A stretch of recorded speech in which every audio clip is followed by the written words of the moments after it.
Right now we're going to be focusing on microphones.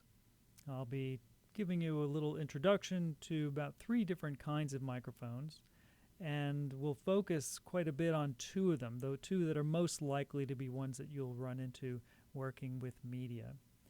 I also want to make sure you understand how these kinds of microphones work, because the way they work will influence how they sound, and the more you understand that, the better it is or easier it will be for you when you are dealing with a microphone you haven't used before. Maybe it's a brand and a model you haven't used before, but if you understand a few characteristics about it and how those kinds of microphones work, then you might be able to get more out of it in various contexts or use it more appropriately.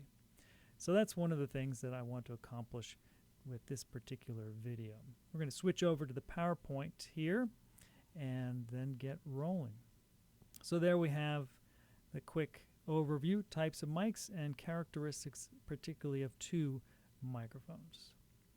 So first thing I want to make sure we understand is, why do they call microphones transducers? I'm stopping to think about what is a transducer? Well, it's something that changes things, changes the properties of various things. In our case, we're thinking about changing energy properties from one kind to another. So microphones are called transducers because what we have is energy in the air, acoustic energy, coming in and entering the microphone, and eventually what's coming out of the microphone is energy that we would recognize as electricity. So it's electrical energy. So the microphones are actually changing acoustic energy first to mechanical energy and then changing it to electrical energy, and it stays in that electrical format as it's usually being processed through a lot of our other stages of the signal chain or signal path. Of course, these days with IP, we're seeing a bunch of changes, so we don't always stay in that electrical area. We are, in terms of an analog electrical signal, we're working with the pulses and that kind of thing in a digital world. So let's go ahead and review here. Microphones take acoustic energy and convert them to electrical energy. In the middle, there's mechanical energy that's being applied. So we have acoustic to mechanical to electrical, and electrical is the last stage coming out of that microphone under most circumstances. But different kinds of mics convert or transduce sound in different ways, and we want to be aware of what is it about those microphones and how they do that transduction that makes them unique and makes them appropriate for different kinds of recording. So let's start off with a description of 3 of the most common technologies out there. If I asked you to name 2 kinds of microphones that you recognize and are familiar with, I'm sure you'll end up saying condenser and dynamic. And then the book also talks about ribbon mics. And these are probably the 3 most common transducing technologies that are being used. However, we're going to focus our attention on the dynamic and the condenser because those are the ones that are most commonly used in media production. So let's take a look at those specifically first. Dynamic and condenser. So, dynamic microphones. The question is, how do these microphones work? What are they made of, basically? So let's take a quick look. You can see that what this diagram is showing us is there are different components to this dynamic microphone. We've got sound coming along, which we've talked about last time in the discussion of properties of sound. So sound and those vibrations, the waves that are coming along, are going to hit a diaphragm. And the diaphragm is the first thing that the microphone is going to be projecting outward, right?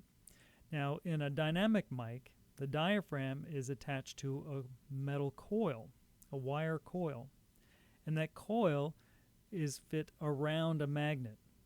So what's happening is every time that diaphragm moves in response to the vibration of sound, it's moving the coil at the same time. And the movement of the coil at that time in a magnetic field generates electricity. So when it moves in one direction, it generates electricity in one direction. And when it returns back to its regular state, it sends electricity in the other direction down the coil. So that's where we get the positive and negative, but also the peaks and the valleys in our wavelengths. So we've got wires that are carrying the signal, and all of the energy is generated naturally, right, because of the movement of the coil in the magnetic field.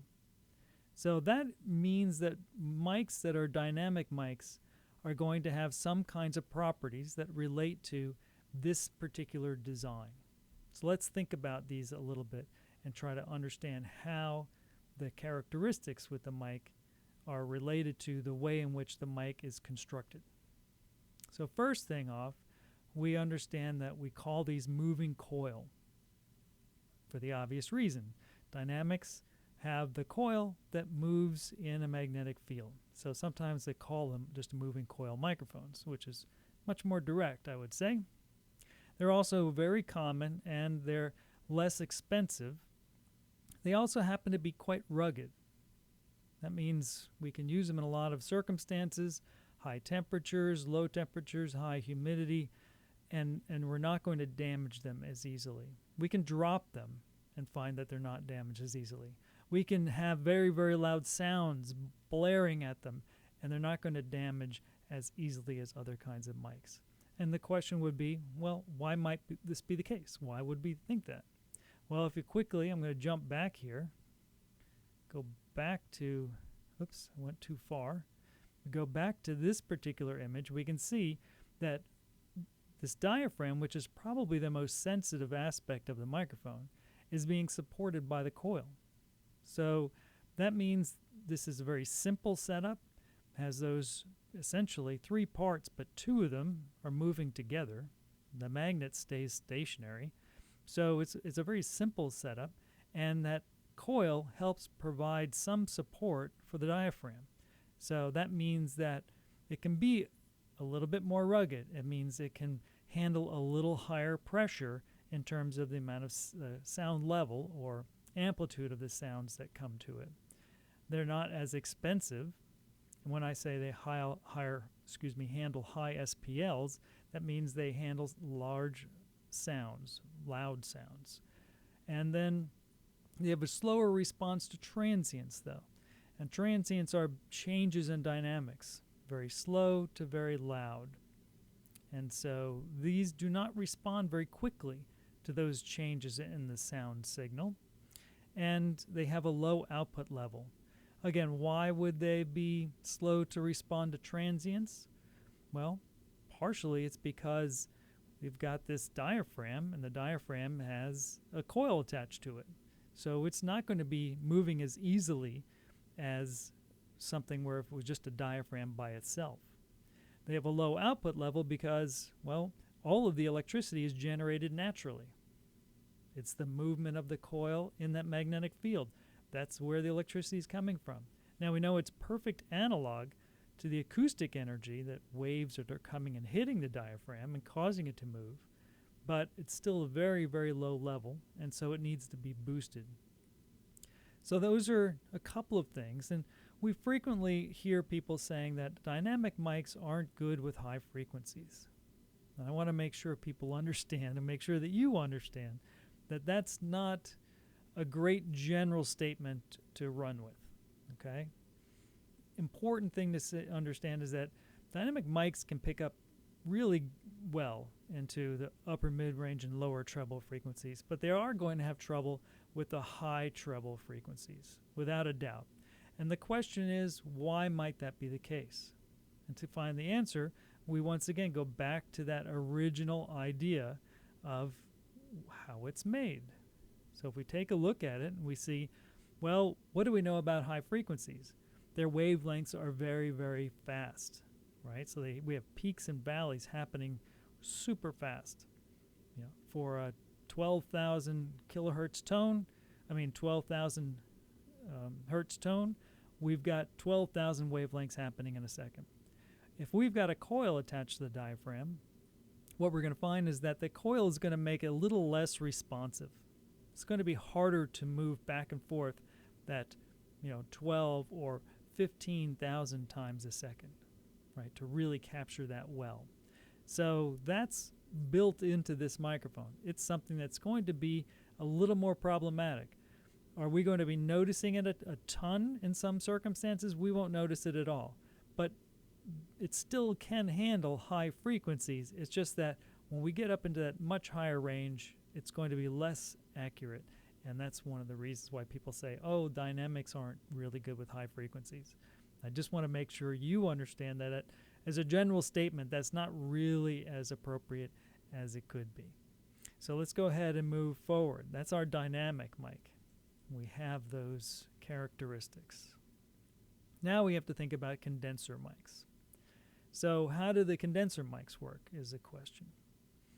Well, they have different technology to transduce the energy from acoustic to electric, but they still use mechanical in the middle. Here's how they work. So for the condenser mic, we've got two charged plates. One plate is the diaphragm. So that's the one that moves back and forth. The other plate is the back plate. The back plate is stationary.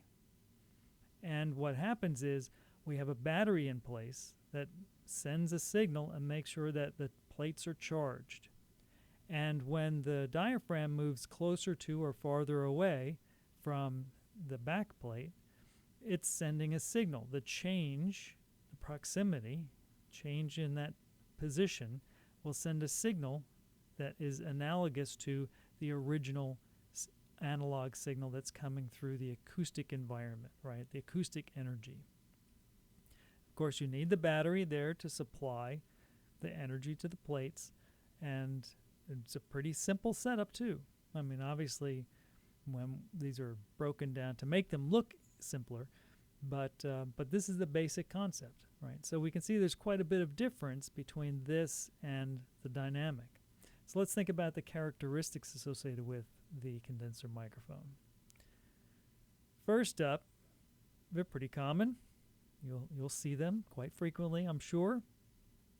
They do require some power. We saw the battery in that image there, in that diagram. Sometimes we'll use phantom power that can be provided through a console. Sometimes we can find that there is another source of power that you can incorporate into that line, but usually phantom power or battery power are what we see most often. We think of them as high performance. Why? Well, because that freedom of having just the diaphragm by itself means that it's going to react much more easily to the sounds that are coming and hitting it.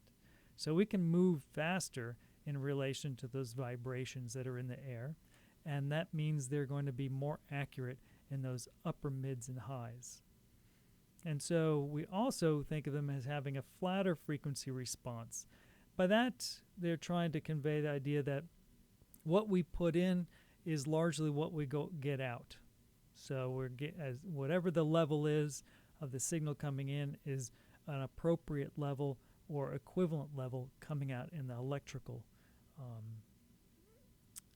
electrical quality. And then let's take a look at this response to transients, same kind of thing that we talked about before, but now we can see that they actually have a quicker response to transients, much more effective. Why would that be? Well, largely it's going to be because it's just the diaphragm that has to move in response to the acoustic energy. So that means it's going to be faster at responding and potentially be able to reflect those much faster wavelengths that are passing by. You know, when you think about 13,000 wavelengths in a second, a diaphragm that doesn't have a coil attached to it is going to be much more capable of responding fast enough to reflect that kind of adjustment or movement back and forth. And then when we think about the high output level as compared to the dynamics, well, it only makes sense because we're providing it with some electrical baseline in the first place. We've got some kind of energy already set up as a base for this response. And so what we end up having is we've got the movement of the diaphragm in relation to the plate, the back plate, and that's already going to have a larger energy level going through. So there's some benefit there because the output is going to be higher. And we have to think about how they respond to high SPLs, loud sounds. And of course, if a diaphragm is sitting there by itself and it's a very fine piece of metal, very, very, very thin, it's going to be much easier to dislodge with loud sounds. So we're always worried about damaging our condenser microphones because they're just much more sensitive, right? Just have that single diaphragm in place. So when you think about these two kinds of microphones, they're really like yin and yang. You will always want to have some of each on whatever kind of shoot you're going on because you're not sure what the context is going to be and what's going to be most appropriate. The characteristics associated with condensers are really kind of like the opposite of the characteristics associated with the dynamic. And so that's how they work well together. And frequently we will use both, particularly in music recording. We're going to use both. We'll use some dynamics on drums and things like this, and at the same time we might use condensers on the cymbals on a drum kit. We might use some dynamics on trumpets, but at the same time use some condensers on the piano. So we'll use a mix that seems to be most appropriate for the sound source. So there we have our two kinds of microphones, dynamics, condensers, and how they transduce sound from acoustic energy to electric energy. We're going to look into the details associated with different kinds of microphones as we work in the labs and start to learn a little bit more about different models of microphones and start to develop a sense for how they sound and the differences in the way they sound.